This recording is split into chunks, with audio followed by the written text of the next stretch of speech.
ಅದೇನೇ ನನಗೆ ಎಕ್ಸ್ಪೆಕ್ಟ್ ಮಾಡಿರಲಿಲ್ಲ ನಾವು ಆ್ಯಕ್ಚುಲಿ. ನಾವು ಲಗ್ನ ಪತ್ರಿಕೆ ಬರ್ಸೋಕ್ಕಿಂತ ಮುಂಚೆನೇ ಆ ಡೇಟ್ ಒಂದಷ್ಟು ಆಪ್ಷನ್ಸ್ ತೊಗೊಂಡು ನಾನು ಅಲ್ಲಿ ಬಾಸ್ ಹತ್ರ ಮಾತಾಡಿದಾಗ ನಮ್ಮದು ಶೂಟಿಂಗ್ ಯಾವಾಗ ಬರುತ್ತೆ, ಏನು ನಿನ್ಗೆ ಎಷ್ಟು ದಿವಸ ಗ್ಯಾಪ್ ಬೇಕು ಅಂತೆಲ್ಲ ಅವ್ರು ಯೋಚನೆ ಮಾಡಿ August 11th ಅನ್ನೋದು ಒಂದು ಓಕೆ, ಈ ಮಗನೇ ಡೇಟ್ ಚೆನ್ನಾಗಿರುತ್ತೆ ನಿನಗೂ. ಒಂದು 2-3 ಆಪ್ಷನ್ ಇಟ್ಕೊಂಡಿದ್ದೆ ನಾನು. ಆಗಸ್ಟಲ್ಲಿ ಒಂದು 2-3 ಡೇಟ್ ಇತ್ತು.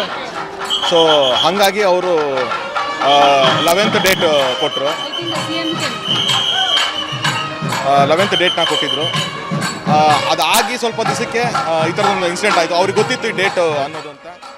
ಹಾಗಾಗಿ ನಾವು ನನಗೆ ತುಂಬ ಒಂಥರ ಡೈಲಮಾದಲ್ಲಿದೆ, ಏನು ಮಾಡಬೇಕು ಅಂತ. ಯಾಕಂದರೆ ಎಲ್ಲಕ್ಕಿಂತ ನಾನು ನೋಡಿದೆ ನಮ್ಮ ತಾಯಿ ಬಿಟ್ಟರೆ ಬಾಸಿನ ತುಂಬ ಹೆಚ್ಚು ಮದುವೆ ಮಾಡ್ಕೊತಿದ್ರು.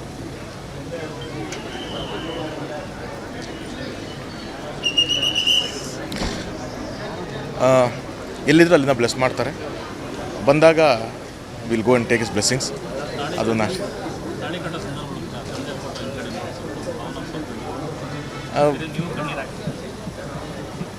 ಅದರ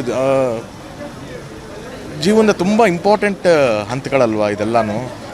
ಅವಾಗ ಅನಿಸುತ್ತೆ ಯಾವುದು ನಮ್ಮ ಜೀವನದ ಏಳಿಗೆಗಳನ್ನ ನಮ್ಮ ಪೇರೆಂಟ್ಸ್ ನೋಡಬೇಕು, ನಮ್ಮ ಆತ್ಮೀಯರು ಜೊತೆಗಿರ್ಬೇಕು ಆ ಟೈಮಲ್ಲಿ ಅಂತ. ಅಲ್ಲಿಲ್ಲ ಅಂತಂದಾಗ ಅವ್ರ ಅನುಪಸ್ಥಿತಿ ನಮಗೆ ಒಂಚೂರು ಎಮೋಷ್ನಲ್ ಮಾಡುತ್ತೆ. ಸೊ ಅದೇ ಆಗಿದ್ದು ನನಗೂ.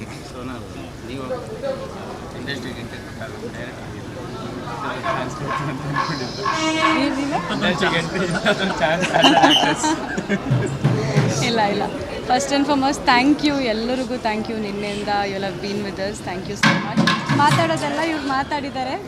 ಹೊಸ ಜೀವನ ಸ್ಟಾರ್ಟ್ ಮಾಡ್ತಾ ಇದ್ದೀವಿ. ನಿಮ್ಮ ಬ್ಲೆಸ್ಸಿಂಗ್ಸ್ ನಮ್ಮ ಜೊತೆ ಇರಲಿ ಅಂತ ಕೇಳ್ಕೊತೀನಿ ಅಷ್ಟೇ. Thank you. ಅಫ್ಕೋರ್ಸ್ ಅವ್ರು ಹೇಳ್ದಂಗೆ ಅವರು ನಮ್ಮ ಲೈಫಲ್ಲಿ ಒಂದು ತುಂಬ ಇಂಪಾರ್ಟೆಂಟ್ ರೋಲ್ನ ಪ್ಲೇ ಮಾಡಿದ್ದಾರೆ from the beginning. So of course V miss him. ಅದೇ ಮದುವೆ ಆದಮೇಲೆ ವಿಲ್ ಗೋ ಟೇಕ್ ಬ್ಲೆಸ್ಸಿಂಗ್ಸ್ ಅವ್ರು ಆಚೆ ಬಂದು. ಸ್ವಾದಿಷ್ಟತೆಯ ಸ್ವಾದ, ತಾಜಾತನದ ಆಹ್ಲಾದ, ಉತ್ತಮ ಆರೋಗ್ಯ ಮತ್ತು ಹೆಚ್ಚಿನ ರೋಗ ನಿರೋಧಕ ಶಕ್ತಿಯ ವೃದ್ಧಿಗೆ ಈಗ ನಿಮಗೆ ಸಿಗುತ್ತಿದೆ ಉತ್ತಮ ಗುಣಮಟ್ಟದ ಪೌಷ್ಟಿಕಾಂಶ. Shri Vaidik millet health mix. ಇದು ಸಿರಿಧಾನ್ಯಗಳ ಸಂಪತ್ತು.